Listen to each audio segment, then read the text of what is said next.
If you submitted the test, they should be graded. If you want to look in Google Classroom, for anyone who hasn't seen either what their grade was or maybe what they got wrong. I did mark the tests, so you can just look at the edited documents on the test.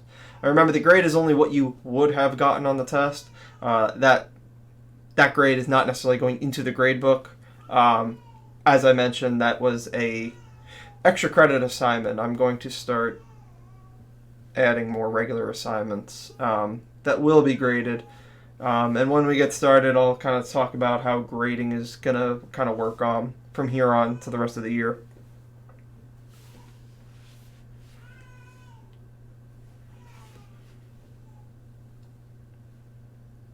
Um, I've been getting a lot of questions about what to print the notes or not. You do not have to. You can do everything on a separate sheet of paper. I did print everything out. Um, I made hard copies. They are at the school right now. All your teachers, everyone has been told that we need to print hard copies by the 15th, and they would get mailed out by the end of the week. So this specific week, you may not have notes yet. So you might just have to wait a while. You'll see that the notes in front of you right now, you really don't need to print these out. It's literally a word, some blank lines, circle.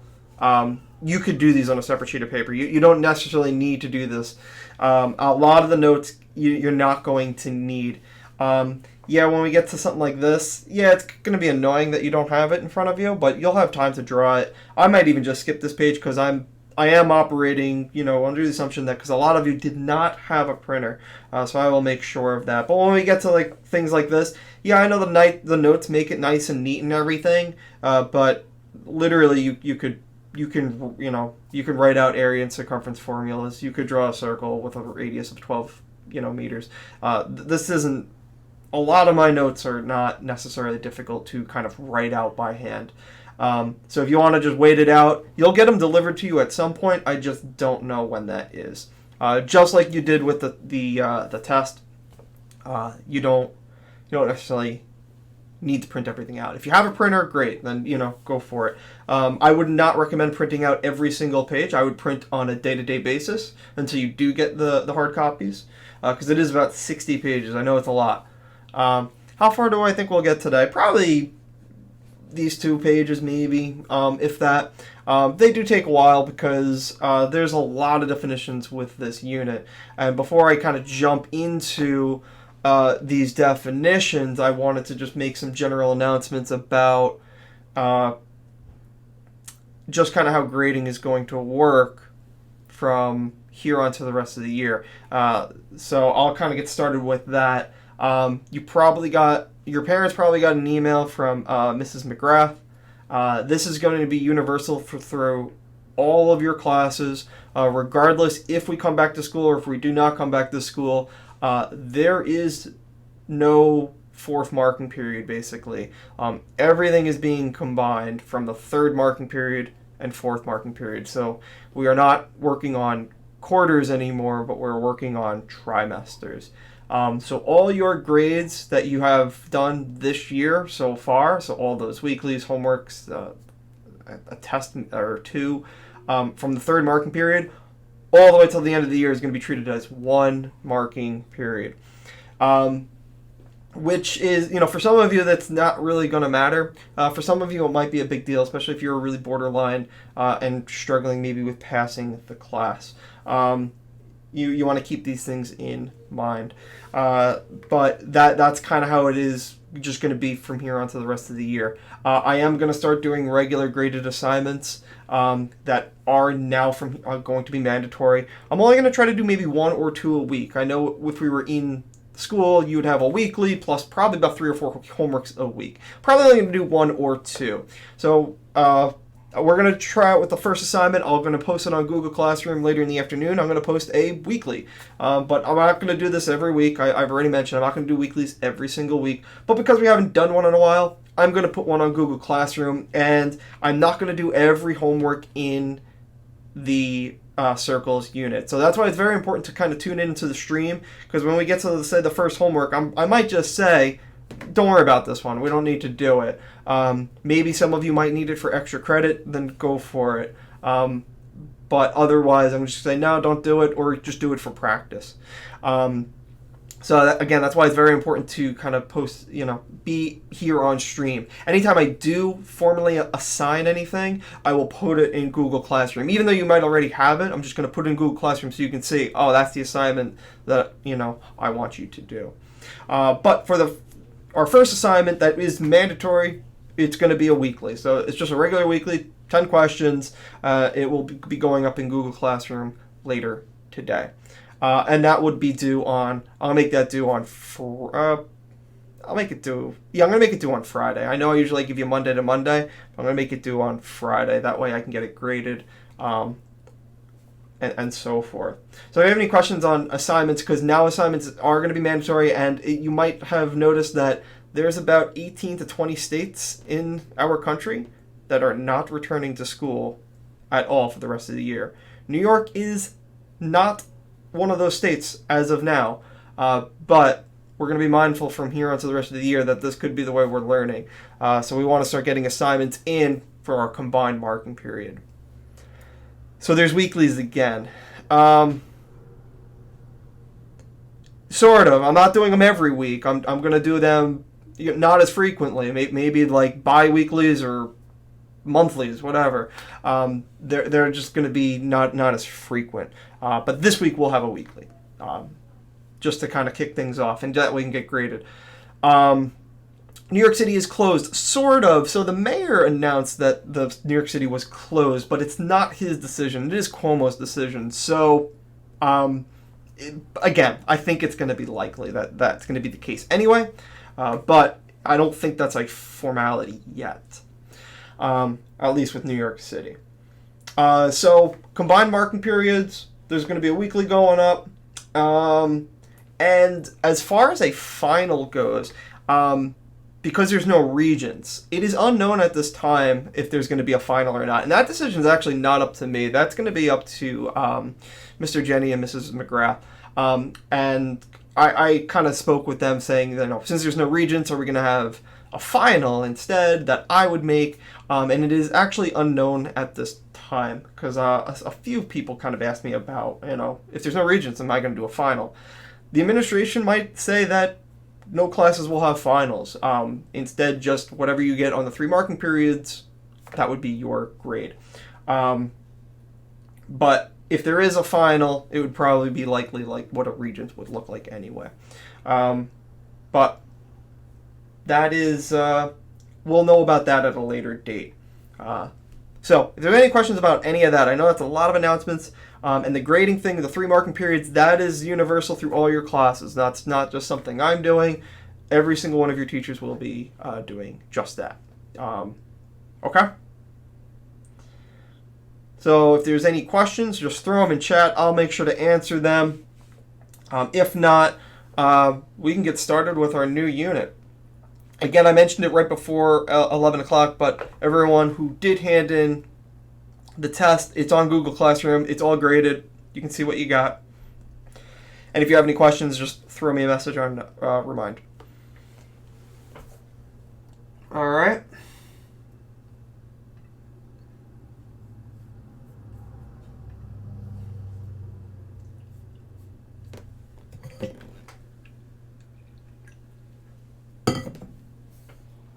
All right, let's get started with our new unit, which is circles. And the thing about circles is, not going to sugarcoat it. They're not easy. I can put it that way. They're not hard either. But there's a lot of theorems. There's a lot of rules with circles, and there's a lot of definitions, which is we haven't done a page like this since probably the beginning of the year when we did our Basics of Geometry unit, where we actually just wrote out definitions. But there's a lot of new things with circles. There's a lot of new rules. There's a lot of new theorems. We're going to have angle measures with circles. We're going to have line segment measures. We're going to have arc measures. And there's rules that then there's more than one rules that go with all of them. So we got to first make sure that we are comfortable defining certain vocabulary words when it comes to circles. Some of these words you're going to know already. I know you all know what circle is, radius, probably diameter. There's some other new words on here. Maybe like the word tangent might be new to you because it's not the tangent we were talking about earlier in the year, like the sine cosine tangent. This is a different tangent. Even though it's spelled the same and it's used in math, it's a different type of tangent. I'm actually unsure if it has any relation to the actual tangent we used earlier in the year, but a lot of different words here. And then probably a lot of the ones on this page you may not have heard of, maybe semicircle you've heard of. And then there's going to be some formulas we're going to use as well. So that's all we're going to do today is just kind of get these definitions written out, and then I'll try to draw a picture right next to it. So our first vocabulary word is just circle, which is defined as a set of points equidistant from a given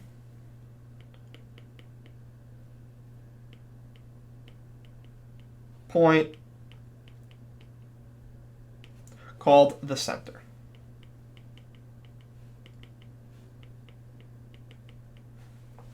So equidistant, I know I've used this word before. That just means equal distance.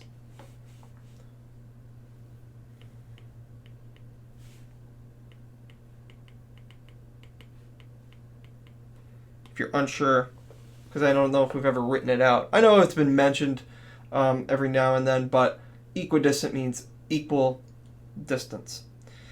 So right here in the middle is point P.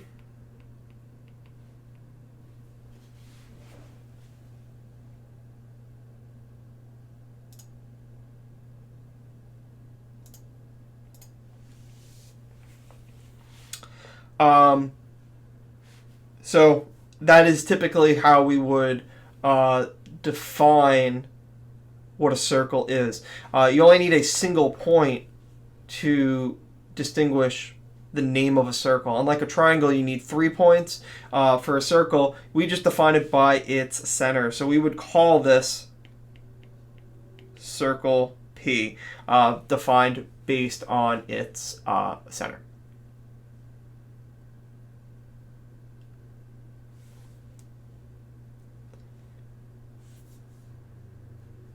All right. Next one, the radius. We've used the radius of a circle. I've definitely made you calculate circumference, area, and stuff like that. So we should be all comfortable with what a radius is. It is half of the circle in sense of, halfway from the center of the circle to a point on the circle. So it is a segment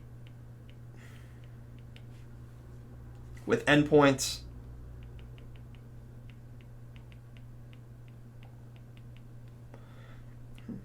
at the center and on the circle.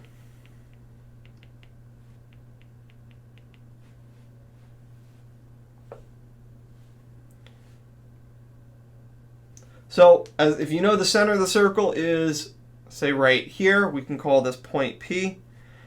Literally any line you make that goes from point P to anywhere on the circle can be considered the radius. They're all going to be the same length. So here to say here, it doesn't matter where you draw it to. They're all radii. I could draw in a bunch of them. Every single line segment you see here is going to be the same length. We only need one. I'll call this, say, A. So in this case, it's radius AP.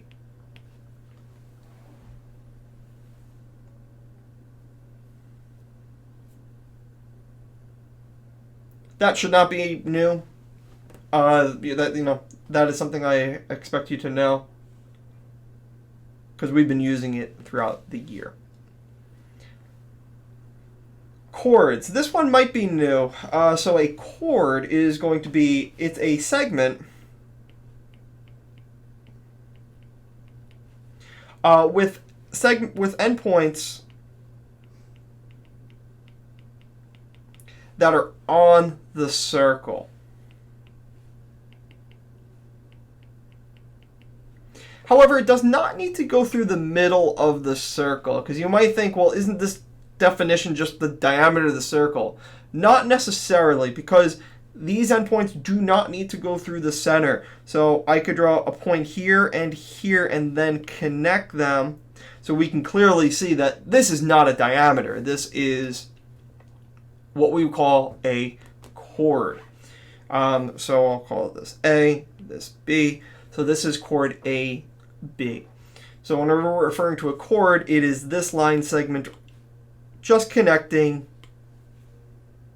any 2 points that are on the circle. As long as those endpoints are on the circle, it is a chord. So we would just call this chord AB.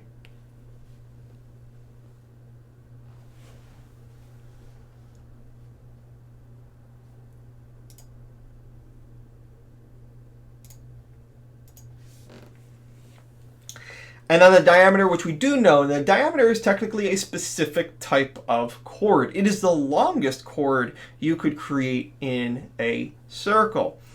And in this case, it is a chord that just specifically passes through the center of the circle. But it's probably something you'd have not considered in the past. Diameter you just knew was a line that goes from endpoint to endpoint of circle. If it goes through the middle, to diameter. Technically, it is a chord.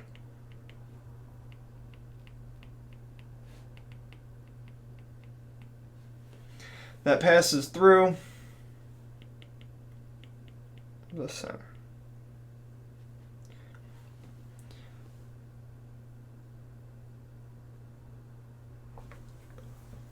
These notes were posted on Google Classroom. You do not have hard copies yet. I printed them out already. They are at the school. They are going to get delivered to you sometime after the 15th. I don't know exactly what day they will get printed out. But you do not have these, so you should not be searching for them. I did put that in Google Classroom because we are in a new unit.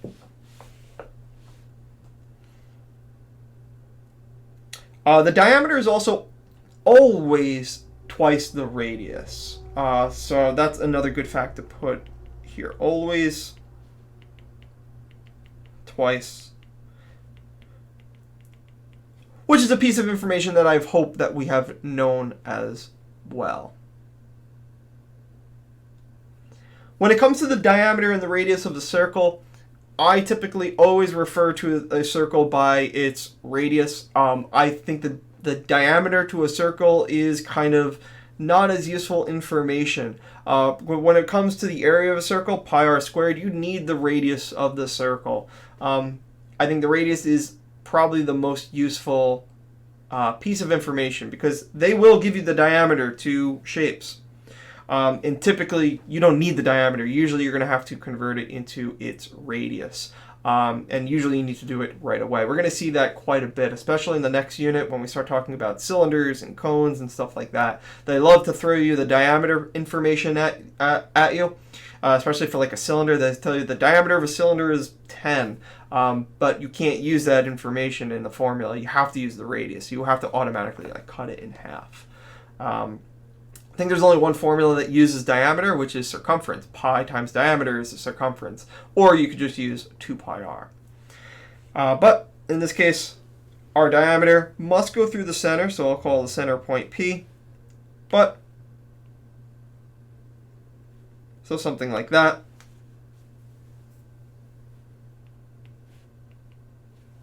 So APB is the diameter.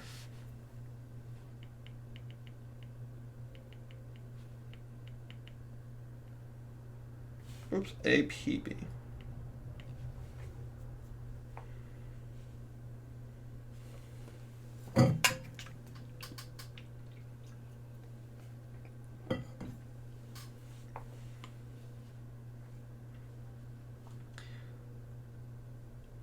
All right, then we get to the secant.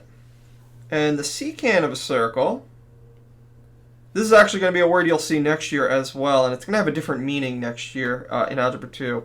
But for geometry, a secant is going to be, it's gonna look similar to a chord, but instead of a line segment, it's going to be either a ray or a line that extends on forever and goes outside the circle as well. But most importantly, it will intersect the circle in 2 spots.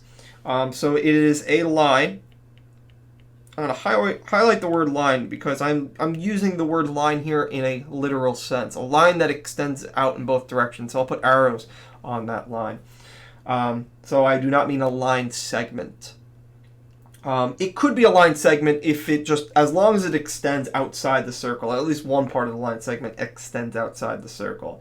But a line that intersects a circle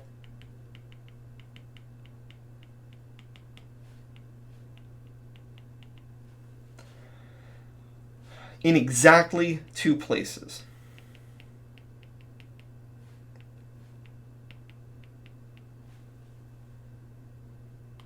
So in that case, something like that does not necessarily need to go through the center, as long as it goes through the circle and intersects it twice. I'll put arrows on here. I'll put endpoints right here, so we can call this line AB. So in this case, it's secant AB. So really the only difference between a secant and a chord, a secant just gives you a little bit of information telling you that there is some part of the line outside the circle. It is not confined to just inside the circle, because if I were to erase the arrowheads and so forth, now it is a chord. But if there is some extension outside that circle, then we could say that it is a secant instead.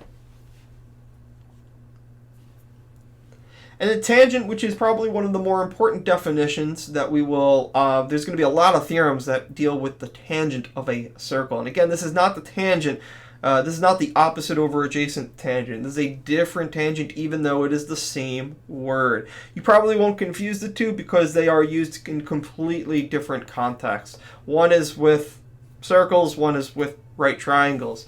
So it's really easy to distinguish the difference between the two. But it's like a secant. Oh yes, on my symbols, yes it should, because it is a line. For the tangent, like a secant, but instead of intersecting in exactly 2 places, it's going to intersect in exactly 1 place. So it will hit the circle just once. So tangent is going to be a line. It could be a line segment as well that intersects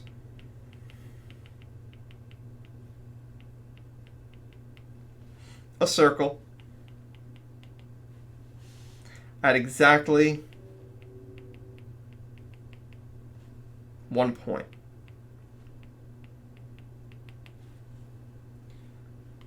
So in this case, I can draw a line segment. I drew a really long line segment. So this is something that would just skim the circle, and instead of hitting it in more than 1 place, it has only 1 point of intersection. It will just skim the circle, and a tangent line will never be inside the circle. Because as soon as that, if you drift this inside the circle, you'll notice then all of a sudden it is a secant and it will have multiple intersections.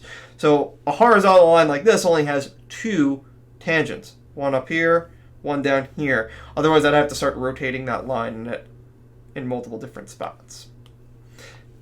I'll put arrowheads on this one as well.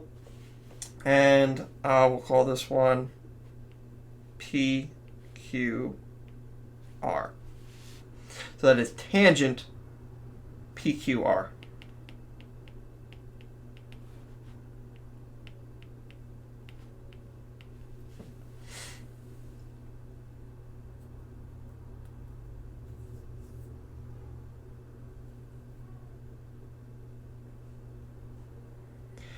And then the point of tangency, pretty self-explanatory. It's pretty much the same diagram as above, but it is just that single point. So the tangent is the physical line. The point of tangent C is the point.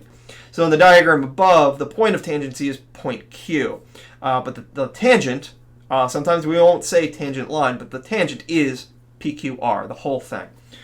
So the point of tangent is literally just the point at which a tangent line intersects a circle. So literally the same diagram. Make a tangent.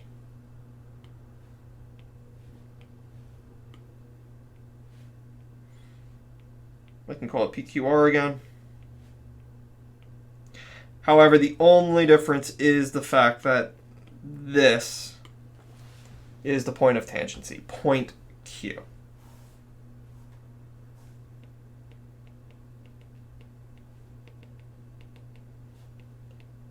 So I'm going to write point Q is the point of tangent C.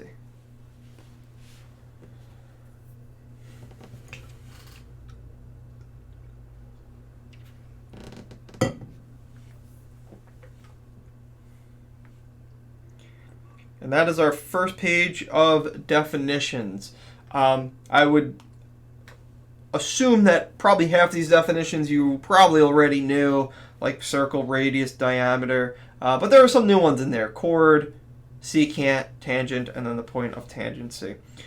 Which, from here on, because I'm going to be using these vocabulary words a lot. That's why we're going over them. There's a lot of stuff that goes with circles. And it's very important that you know, like when I say tangent, you kind of know what that means. So it's very important that you're able to distinguish these vocabulary words, because I'm going to be saying them a lot. And from here on out, I'm going to have the expectation that when I say secant, you know what I mean. When I say tangent, you know what that means. We'll practice that a little bit as well, kind of looking at a circle and determining what is this on the circle. We got a few more, though. So all those definitions have to do with line segments in a circle. But now we can start talking about the angles of a circle, which is also going to be a big part of our unit, or looking at angles. When we have multiple lines that are forming angles, what these angles look like. So let's take a look at that. So the first one is the central angle. And the central angle is not too bad to visualize, because it starts with the word central, because it literally means it comes from the center of the circle. So it is an angle with a vertex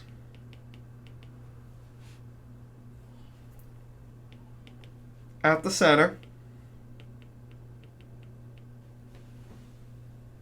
with two sides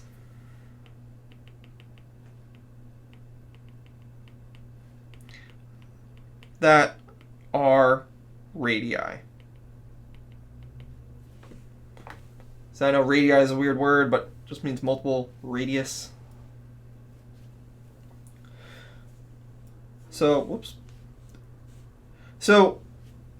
point P is going to be my center of the circle. And if you draw any two radii, and it doesn't have to be radii, it could be, they could be technically secants or something like that, but that makes the picture a little bit more confusing. But there's one radii, there's another radii right there. The angle in the middle here is what we're calling the central angle. So I'll mark that as, say, angle 1. I'll label these endpoints as well, AB. But that is what we're calling the central angle, angle 1. Angle 1 is the central angle. And we're going to get into a little bit more detail with the central angle in the future, but I'll kind of just point out one of the significant pieces of information about a central angle. We're going to define this soon, but this right here is called an arc. So it's part of the curved part of a circle. So we call that an arc. And all arcs are going to have they're going to have a length measure and a degree measure, just like an angle would. And for a central angle, if we knew that angle 1 was 50 degrees, we would also know that arc AB is also 50 degrees because it's coming from the center of the circle. So basically the central angle and the arc measure are exactly the same, which is why the central angle is going to be useful when we start discussing the different arcs in that case. So I can mark that in my diagram if you kind of prefer it. Like I said, we're going to go over this again. But if angle 1 were 50 degrees, arc AB would also be exactly the same, 50 degrees. They're always going to be the same.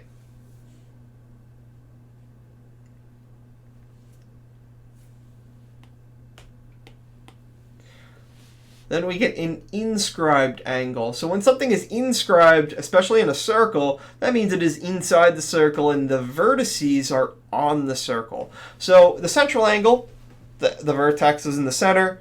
An inscribed angle, the vertex is going to be on the circle. So it is an angle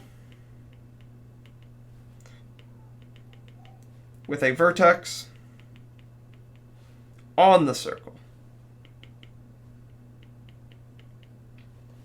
And the sides are going to be 2 chords.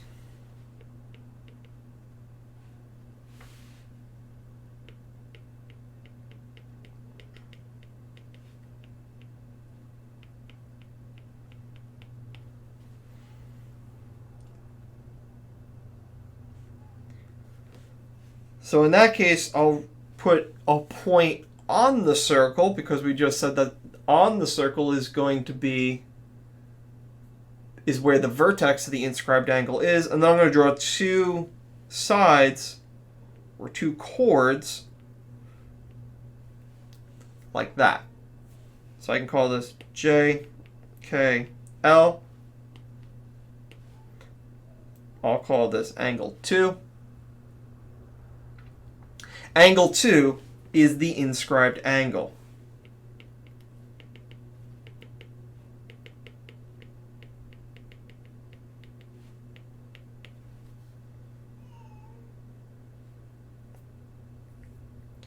The inscribed angle is useful because if you know that, for instance, if you know the measure of angle 2, you could again figure out the measure of this arc, JL. Except this is not a perfect relationship where if angle 2 was 50 degrees, that means JL would be also 50 degrees. This one does require a little bit of math, but luckily that math is super easy.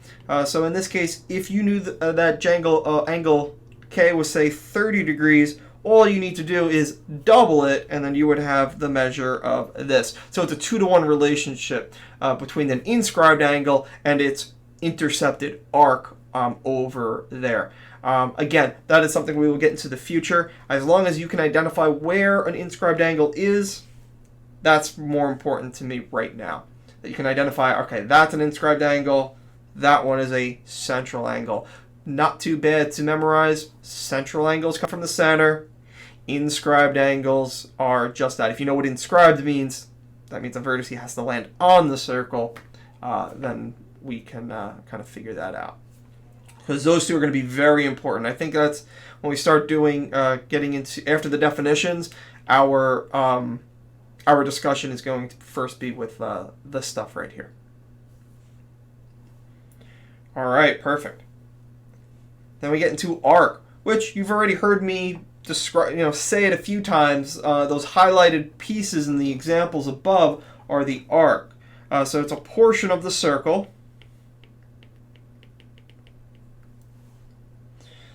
So a portion of the edge of the circle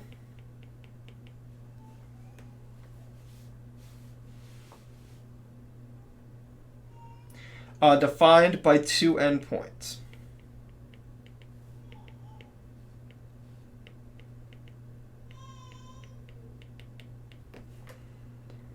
So in this case, I can draw here, here, A, B,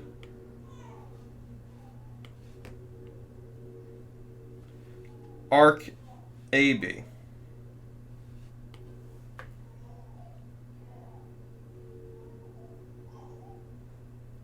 Now, whenever we have a new symbol that we would use for an arc. So instead of writing out arc AB, with this one we will have a symbol for. And that symbol is just going to be a curved line above. So if I write AB, instead of doing a line like that, because that's line segment AB, if you saw that symbol above it, you would assume that that was a chord then, connecting them. But because it's an arc, we draw a curved line above it like that. To represent that, we're talking about arc AB, the curved part of the circle, which is the part that is highlighted right there. Now, one of the things that takes a little bit of time getting used to with arcs is arcs are going to have two properties: a degree measure and an actual length. And this takes maybe some time getting used to.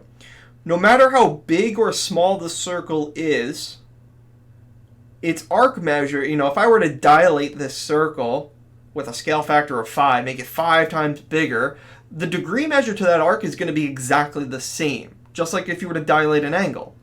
The angle stays the same. But the length of that line would certainly get bigger or smaller depending on the dilation. So all arcs are going to have a length, which can change. But all arcs are going to be pretty much the same. They go up to 360 degrees. All circles go up to 360 degrees regardless of how big or small that circle is. So there's two properties with arcs that we need to talk about: the length of arcs and the degree measure of arcs.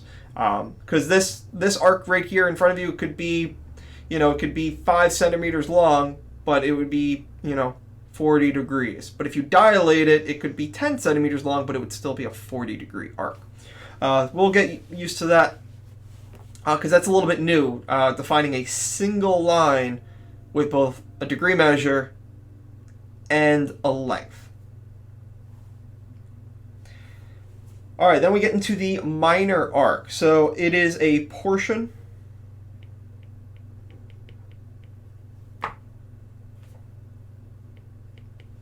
of the edge of a circle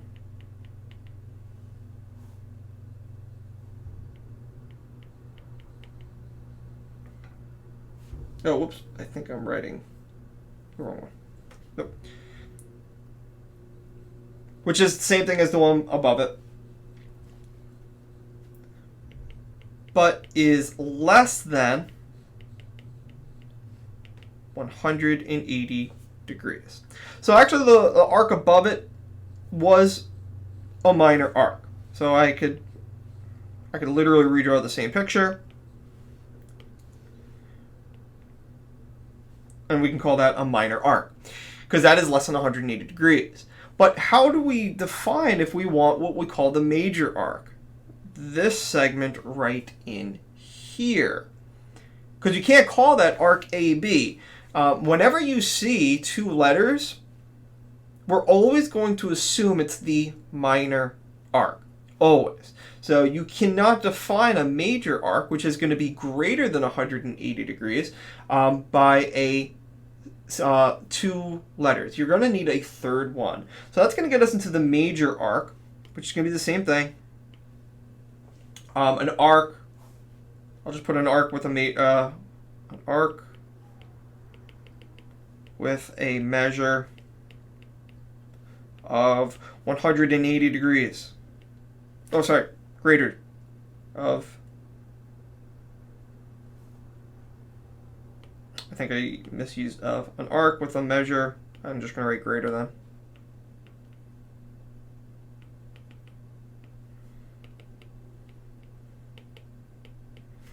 So in this case, if I go to my circle, I draw AB. And I want the major arc, so I want to go the other direction, but I can't say arc AB. You could say major arc AB, but that's typically not how you're going to see it defined. Usually they're going to give you a third letter. And basically what you do is you can put a third letter anywhere in between here with the major arc. I'll put it somewhere over here. Because now you can go in the order of the letters. And now you can say major arc A, C, B. And you would go in that order, arc A, C, B, starting with A, connect C, then B. So the order of the letters is going to matter, because if I said arc A, B, C, well, that's also a major arc, but it includes a different portion of the circle, depending on how you say it. It's still a major arc. You do have to connect all the points, but depending on how you say the order of the letters is going to matter how you can connect them and identify the correct major arc. So I want major arc ACB. So in this case, it would be ACB with a line over it. You're going to need 3 letters, which is something a little new. Usually we just do line segments, we use 2 letters. We're not used to using 3 letters all the time, but when it comes to major arcs, you're going to have to use 3 letters in order to get your point across when you're talking about something that is greater than 180 degrees. And then the very last one is the semicircle. So a semicircle is a half circle, which is an arc that is exactly 180 degrees. So an arc with a measure